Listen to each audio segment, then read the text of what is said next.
how much did the governor know about this criminal activity that stole $250 million in taxpayer funds that was intended to feed children in need? Huh, Tim? So accordingly, Tim, we are demanding that you produce these documents no later than September 18th. That's the same date as the Trump sentencing. Tim Walz is not well liked by many people for making up stories about his tacos, his service, his IVF journey, which doesn't exist, and much more. But now he's also being rebutted by his family. Tim Walz gets a subpoena. And this is a good one because it's over about $100 million, $200 million in stolen COVID funds. We'll get to the bottom of what the actual number is today in the segment. But Kamala Harris cannot be happy about this because the House Committee on Education and the Workforce has now dropped a subpoena and a cover letter to Governor Walz. We'll read through it. It says, how much did the governor know about this criminal activity that stole $250 million in taxpayer funds that was intended to feed children in need? Huh, Tim? While your wife was out there sniffing the burning and smoldering dreams of your citizens, the peasants who had their buildings burnt down to the ground because you let that happen. Apparently, he was also allowing $250 million in taxpayer funds to be gone, stolen. $250 million. That's a big number. So here's the press release. You see the chair Fox sends the subpoena and released a big update on what is happening here. It says in 2022, a U.S. attorney, so a federal prosecutor from the Department of Justice, charged 70 people associated with the Minnesota company, a based company called Feeding Our Future, FOF. They defrauded allegedly over $250 million,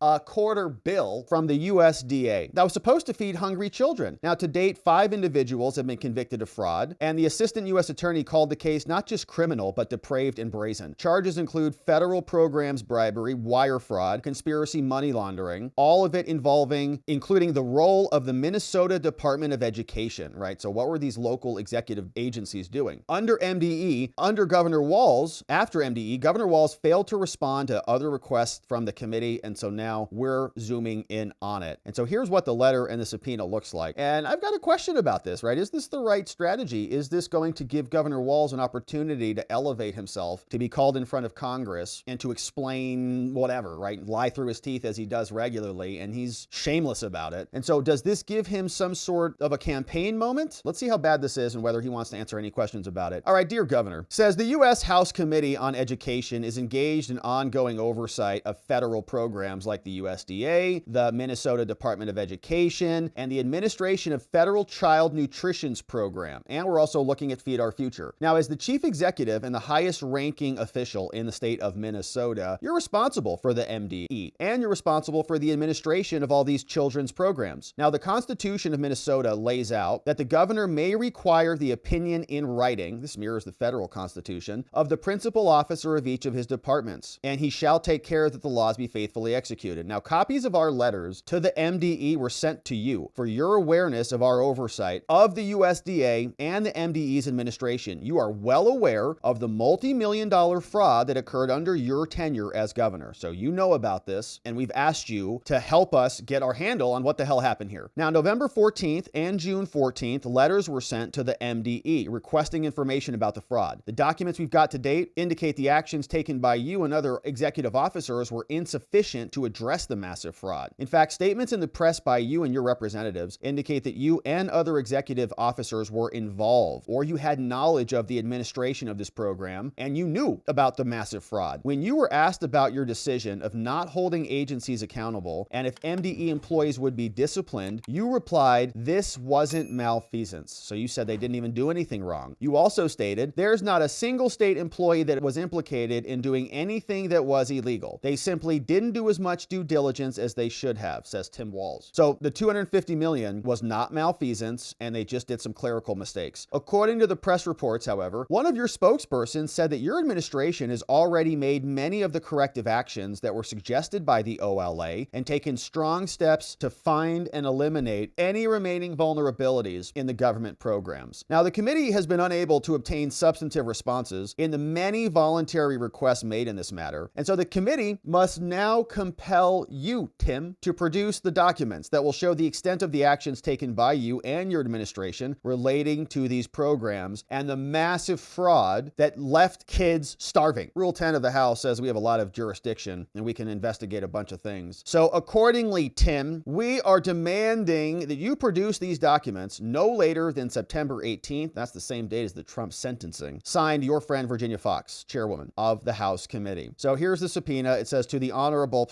Tim Walz, governor of Minnesota, you are commanded to be and appear before the Committee on the Education and Workforce and to produce the things identified in the schedule that we'll look at to us at the Rayburn House Office Building on September 18th at 12. Just give us the documents. We actually don't want you to testify at a depot. We don't want you to testify at a hearing. So it's just a subpoena for materials. So he's not going to have to even show up. So here's proof of service saying that they delivered this over to Tim Walz, and here's the things that they're asking for. All documents from Minnesota and this organization, from the USDA and the org, Department of Health and the org, communications with the judge, communications with the FBI, things with Governor Walz's office, apparently an outstanding refugee entrepreneurship award, which I'm sure is totally legitimate, all documents and communications with state election officials, and so on. And so they gave them instructions on how to comply with a subpoena. So give this to your staff there, Timmy, and get this done and send it over to us so we know what your role was in $250 million being stolen from the youth. So Tim Walz is not well liked by many people for making up stories about his tacos, his service, his IVF journey, which doesn't exist, and much more. But now he's also being rebutted by his family. Benny Johnson clipped this one. Says breaking the entire family of Tim Walz just endorsed Trump. This is the greatest troll of the 2024 election. And apparently these are all Tim Walz family members. There's always that one apple that falls far from the tree, as they say. Tim Walz is the strange one. So apparently this is family. Walz for Trump, Walz for Trump, Walz for Trump. And Trump posted this over on Truth, reposting from Charlie Kirk, saying photo appears to be verified as legit. Nice family. Shout out to the Walz family, but not Tim Walz.